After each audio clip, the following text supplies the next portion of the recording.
Our first word is august, not August, august. It's usually pronounced that way. It's an interesting word. It means you're inspired, you're admired. You sometimes use it in terms of a supreme deity.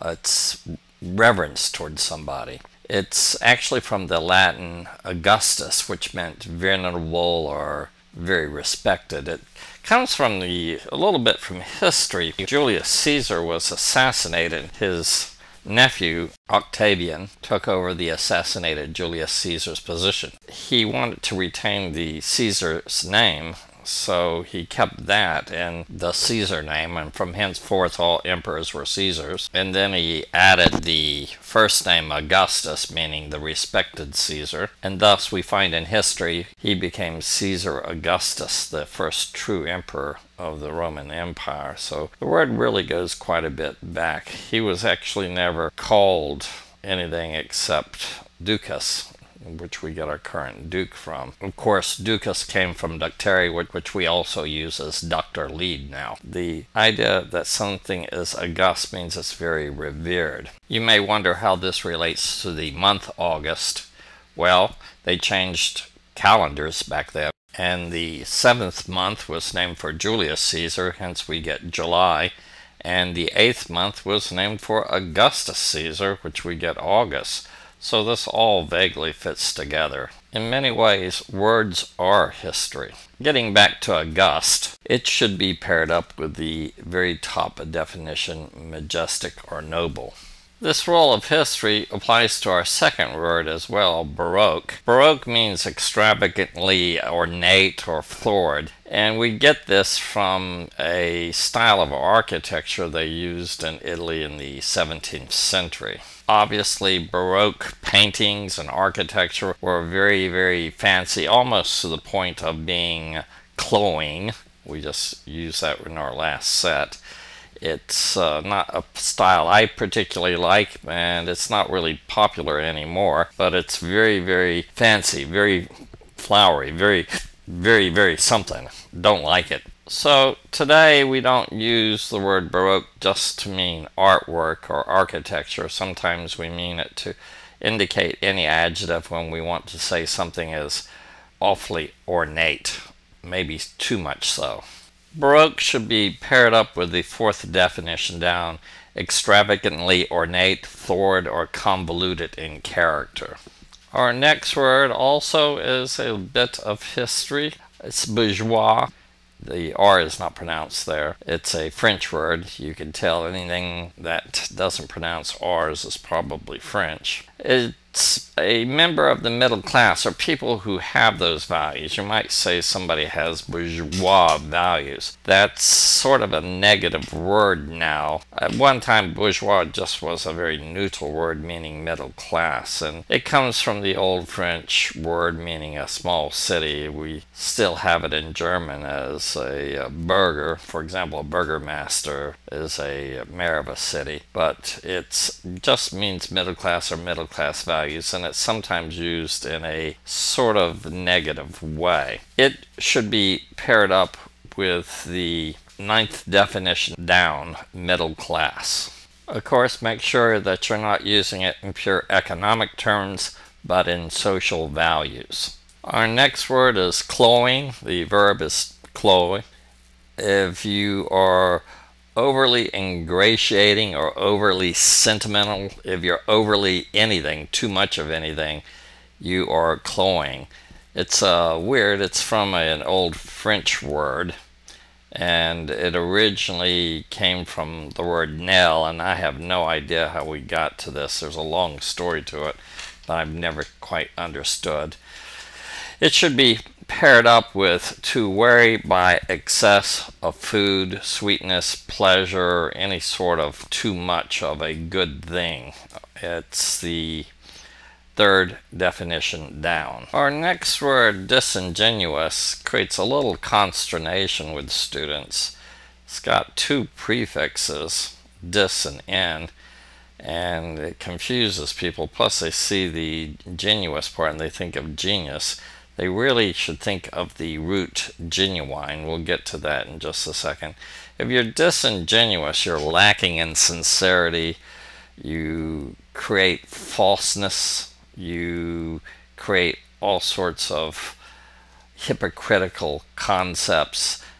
If you want to use it in a sentence, you might say, her excuse was rather disingenuous. I do not believe that the dog ate her homework.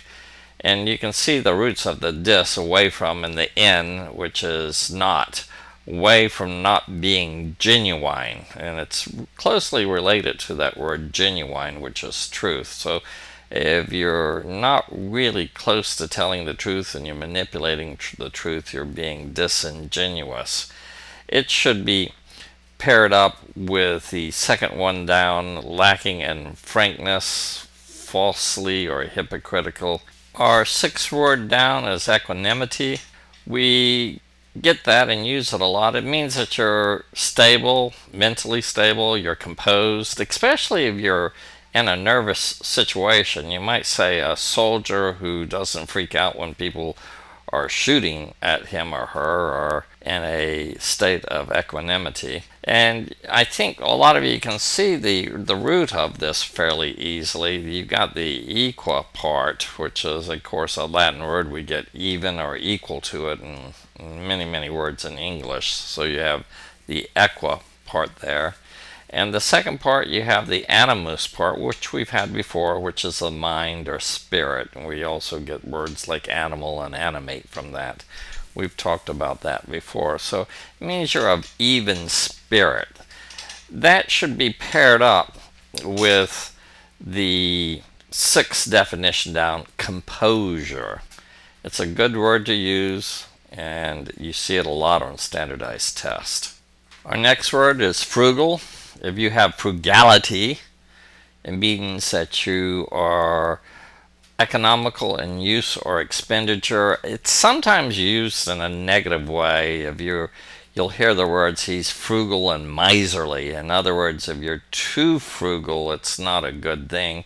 So it can be a good thing if you're doing it because you're wise. If you're frugal because you're just cheap and parsimonious, you might not be using it in a positive way in that particular case. It's from the Latin, which meant useful or profitable. It's very closely related to the Latin frux, which you can see frux and frugal are very related. We still have that concept in English. If something is fruitful, it's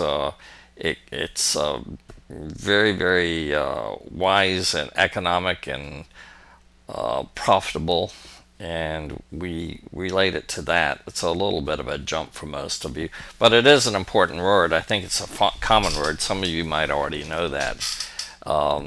You're going to have to know it. Our next word is nuptial.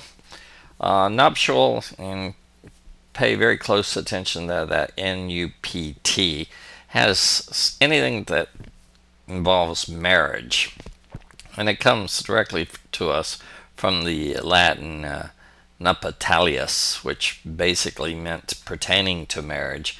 We still use it a lot in a common word.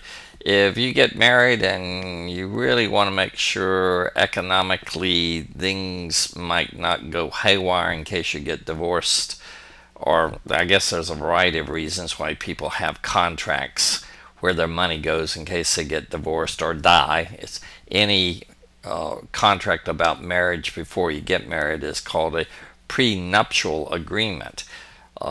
People with enormous amount of wealth sometimes get prenuptial agreements because they don't want one party to get some of their money, or they want to really control the money after they die.